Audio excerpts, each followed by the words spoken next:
como piloto de teste, eu voei na década de 90, praticamente todos os aviões que o Brasil tinha, exceto o Mirage 3. Não chegou. E eu estava testando o míssil MA1 naquela época, e eu fiquei com os voos de Chavante de F5, mas não de Mirage, foi outro cara que foi fazer o Mirage. E aí, na coisa eu teve um intercâmbio para ir para a Força Aérea Americana. Com a Força Aérea Americana eu voei F-15 e F-16 em Edwards, fica no sul da Califórnia, no deserto de Mojave ali. E depois com a Marinha Americana em Pax River, veio F-18 lá, que está no filme, inclusive, do Top Gun.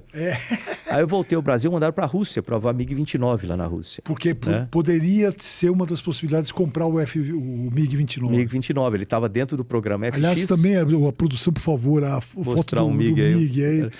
E você vê que isso foi lá na década de 90. A gente acabou, esse processo todo acabou agora com o Gripen, né? Mas... isso a gente vai falar já já. O MiG, então, o MiG. Aviãozão. Agora, o F-18 é o Hornet, é isso? F-18 é o Hornet. E o MiG é uma coisa assim que eu fico impressionado. Tem até um filme que eu já comentei aqui, do Clint Eastwood. Você vê aquele painel em russo, o painel? E como é que você fez? Tem uma historinha atrás disso aí. Conta. Que eu cheguei lá para o primeiro voo com ele, né? Uma base aérea, tal. E perto de Moscou, lá. Neve pra caramba e tal. Mas eu cheguei lá à noite, final da tarde, começo da noite, encontrei com um instrutor que eu ia voar no dia seguinte. E ele pegou e falou assim para mim, vamos lá ver o avião no hangar? O avião que você vai voar. A gente tem um deles com painel em inglês, né? Com os instrumentos em inglês, tudo, né? Com o sistema que a gente usa, pé, né? Nó e etc. E vamos lá. Aí eu fui lá, entrei no avião, ele fez uma série de explicações, me deu um pedaço do manual para eu estudar para o dia seguinte. E eu estava tranquilo. De manhã, tomei café. Quando terminou de tomar o café, ele pega e fala para mim assim, nós temos um pequeno probleminha. Aí eu, problema? O que foi? Aquele avião, no pré-voo, ele não deu ponto no pré-voo, então a gente pegou um avião de linha normal para você voar, né? Aí, depois de estudar o manual, de um dia para o outro. Aí chego lá, entro no avião, né, com ele, avião bi, né, esse aí era um bi, né, que eu tava, ele como instrutor lá atrás, e aí eu sento lá, e aí ele, seguinte, aqui eu falei, vem cá, me mostra aqui cada uma das coisas, que não deu tempo para eu ver tudo no painel no dia anterior. Tá aqui, e eu peguei, todo piloto de teste leva uma fita crepe no bolso do anti-G, né? Aí peguei aquilo lá. Qual o limite daqui? O limite é tanto, o limite é tanto. Eu saí com o avião todo cheio de fita crepe e voamos assim no primeiro voo. Meu Deus. E dessas experiências, qual foi o melhor? Qual que você gostou mais de pilotar? Olha, avião é interessante, é igual eu costumo comparar com gente, né? Todo mundo tem uma parte boa, que a pessoa é muito boa, e uma parte ruim, que não vai muito bem naquilo lá. Mesma coisa o avião.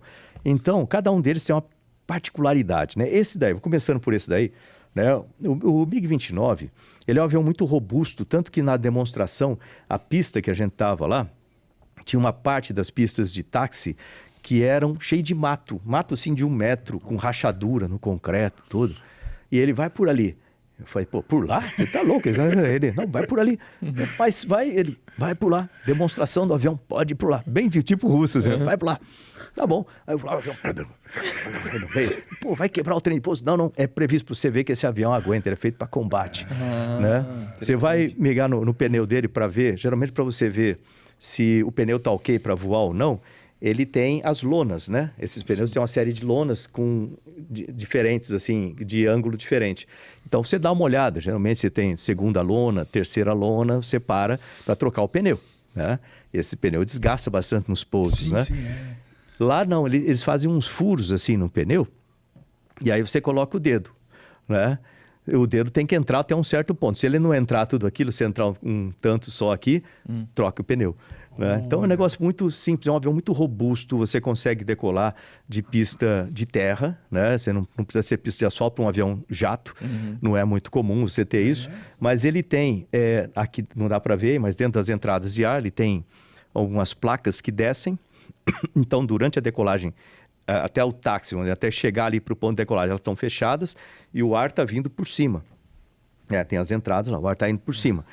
E aí, quando você começa a correr na pista, aquela entrada ela começa aos poucos a abrir embaixo para dar mais potência no motor também, né? E aí, quando você decola, já está completamente aberta. E com isso, ele consegue decolar de pista não preparada, pousar muito curto. Então, é um avião muito bom. Ele consegue voar com um ângulo de ataque muito grande. Você tem que controlar, você que tem essa causa aí dupla, né? Você controla ele no pedal, né? Não controle com aileron em grande ângulo de ataque, senão ele vai estolar para o lado contrário, né? Eu tenho uma noção aí. Você passa a mão nele, ele é meio rugoso, até a aerodinâmica dele é muito boa para aumentar, energizar a camada limite.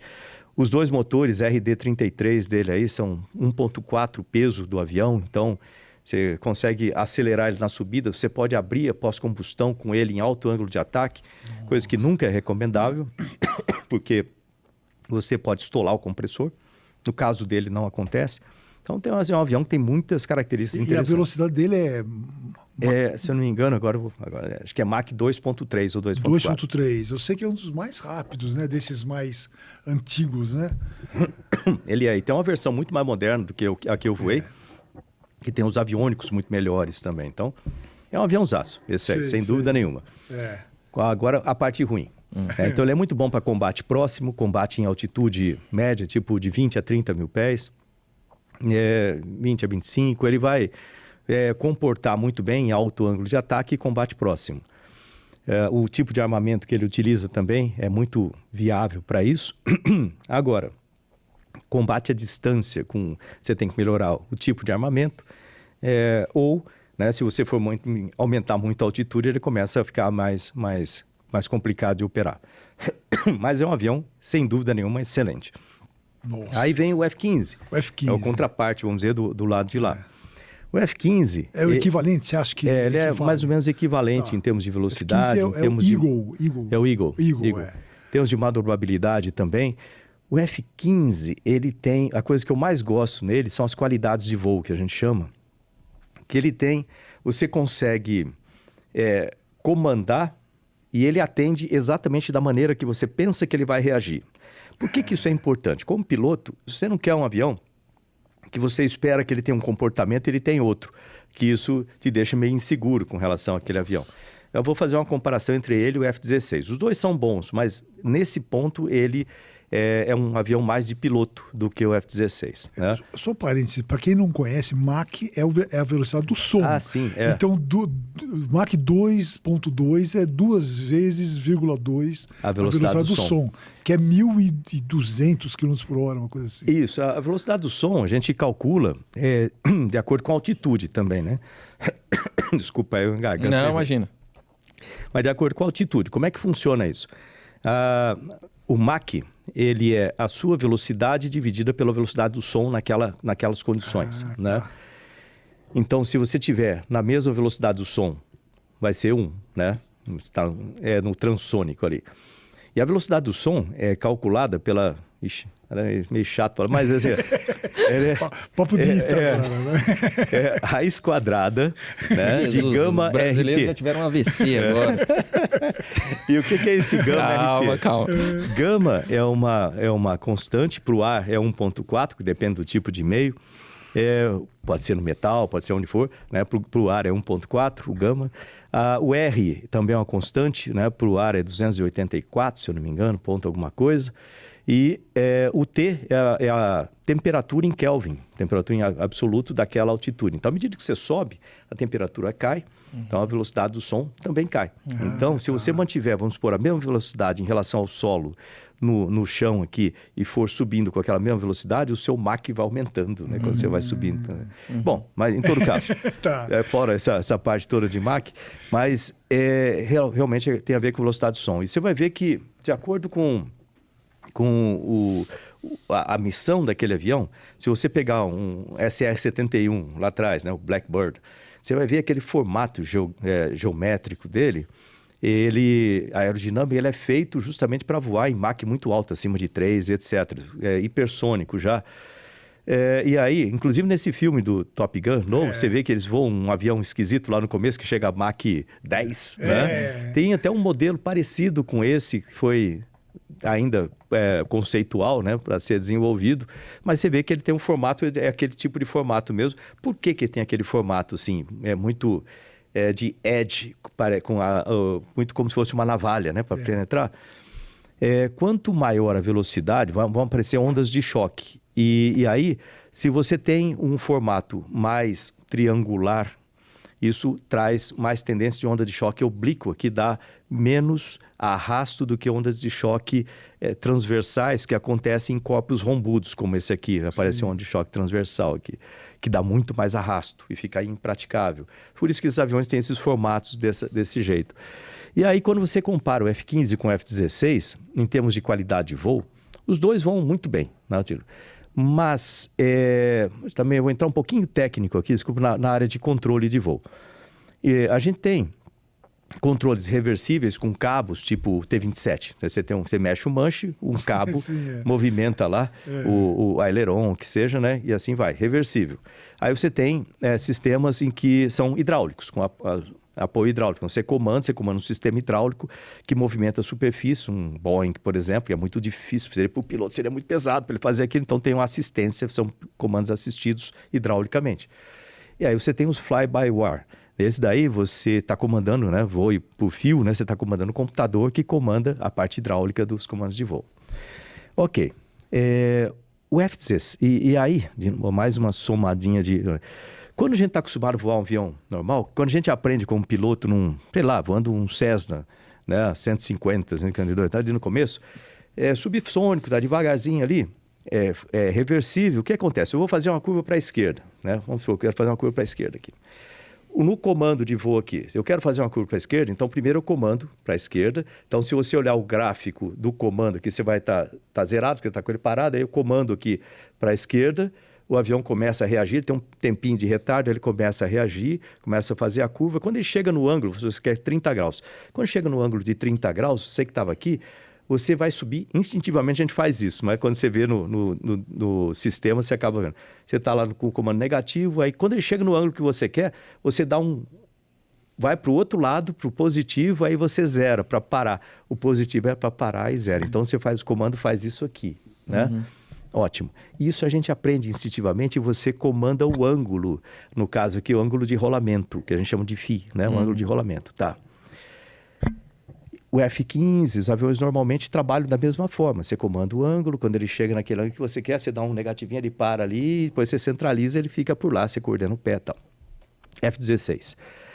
O sistema, ele voa fly-by-wire, né? E o sistema do computador do avião, ele interpreta da seguinte forma. Quando você comanda para cá, você não comanda o ângulo, você está comandando a velocidade de rolamento. 0, está parado. 0, está parado, mas está com 30 graus, certo? Está movimentando, tem uma certa velocidade de rolamento. Então, a gente chama de FI ponto.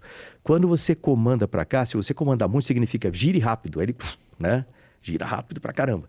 Ok, se você quiser parar, tira a mão do manche. Ele para onde você quiser. Na verdade, não é um manche, é um joystick no caso dele. Sim. Aí ele para onde tiver. Pum. Se você comandar um negativo, como a gente está acostumado, tá aqui 30 graus, eu dar um negativo, ele vai começar a girar pro lado de lá e você vai ficar batendo asa. Nossa, deu para sentir? É um perigo isso aí. Até você se habituar. O ser humano se adapta a tudo. Então, você decola com ele as primeiras vezes, você fica meio instável, mas depois você pega a mão.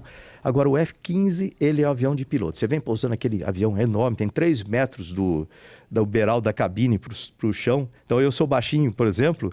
Para mim, era mais fácil, se eu tiver que abandonar o avião no chão, né, rapidamente, soltar, correr pelo beiral da cabine aqui, né? Correr, pular em cima da asa, correr para a ponta de asa e pular de lá. Porque se eu tentar pular daqui, são 3 metros, vai ser pular do teto. Olha só, você que está aí assistindo a programação da Revista Oeste, nós vamos falar de um dos produtos mais consumidos no Brasil, é o Ora Pronobis da Vita e Gold, que foi desenvolvido para você que sofre com dores no corpo por causa de artrite, artrose, reumatismo, fibromialgia causada por inflamação ou desgaste nas articulações, é aquela famosa dor nas juntas, não é isso, Donato? É isso mesmo, e olha só, hein? Dor nas juntas hoje independe de idade ou do sexo. Tem gente que foca nos afazeres da casa, do trabalho e acha que conviver com a dor é normal. O que você não pode é se acostumar com a dor. Se você sente dor é porque tem alguma coisa errada e precisa ser tratado. O Ora Pronobis, que é uma planta completa, vai tratar o foco da sua dor. E o Ora Pronobis da Vita e Gold é super concentrado, tem procedência garantida e foi desenvolvido para atuar diretamente exatamente no foco da sua dor. Rapidamente você sente a diferença. E tem mais, Silvio. Além de tratar dores e desinflamar, o Ora Pronobis também consegue ajudar no controle de diabetes, colesterol e pressão alta. É rico em fibras e consegue ajudar a diminuir a absorção de sal, açúcar e gordura. 100% natural, tão poderoso que é usado para o tratamento de anemia e aumento da imunidade. E tudo isso concentrado em cápsulas para facilitar a sua vida. Agora, Donato, faz a melhor promoção que você puder. 70% de desconto para quem ligar agora e eu vou mandar de presente o colágeno tipo 2. Ligue agora 0800 291 1010.